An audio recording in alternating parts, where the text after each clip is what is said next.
Gọọmenti Anambra steeti n'ugbu a wee na-azụ ndị nleta ahụike ime ogbe ya na ndị ọrụ nọọsụ otu ha ga-esi wee na-azọ ndụ ma na-akwalite ọmụmụ bụ ọzụzụ were ọnọdụ n'Awka. Ọzụzụ a ga-abịa na mpaghara atọ, ọ ga-abịa n'okpukpu atọ nke akpọrọ 3 batches dịka ndị na-esonye n'ime ya sitere kansụl ime obodo 21 enwere na steeti ya, ebe nwekwaziri ndị bịara inye ha ọzụzụ pụrụ iche. Onye nta akụkọ anyị maka ngalaba nleta ahụike Chibuzo Okoye ga-akọtọpụ akụkọ a.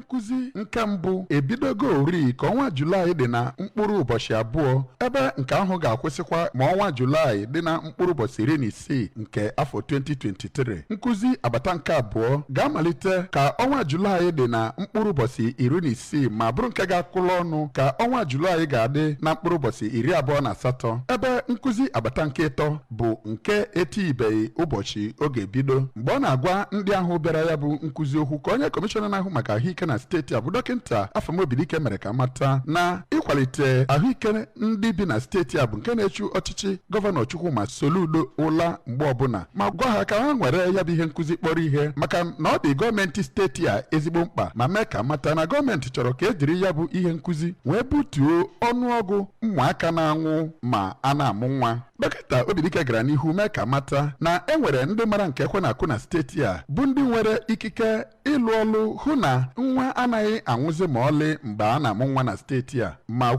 gwa ha ka ha mụta ihe niile ha kwesịrị ma tozie otu United Nations Children's Fund n'otu na-ahụkọta maka ahụike na mba ụwa nke nwa bekee kpọrọ World Health Organization maka aka ha na-enyere steeti a. Otu n'ime onye na-akụziri ndị ahụ ihe ma bụrụkwa ọkammụta n'ebe ọ metụtara reproductive health nke si ụlọ mahadum Nnamdi Azikiwe University dị n'Awka, ọkammụta Brian Adịmma mere ka mata na ya bụ ihe nkụzi ga-enye ohere ka a kụziere ndị bịara ya bụ ọgbakọ ihe niile ha kwesịrị ịma: etu esi amụ nwa, etu esi eneta nwaanyị na-amụ nwa anya, na etu esi afụ na nwa anwụghị, ma tozie gọọmenti steeti a maka mbọ ọ na-agba iji na-akụziri ndị ọrụ ahụike nọ na steeti a ihe ha kwesịrị ịma oge niile. Onye steeti coordinator nke reproductive health na ụlọọrụ ministri a na-ahụ maka ahụike dọkịta Uju Okoye gwara ABS na ya bụ ihe nkụzi bụ dịka o si dị n'atụmatụ nwunye gọvanọ steeti a bụ Oriakụ Nonye Soludo ịhụ na ememiri kpamkpam ọnwụ nne na nwa n'ịmụ nwa, ma kọwaa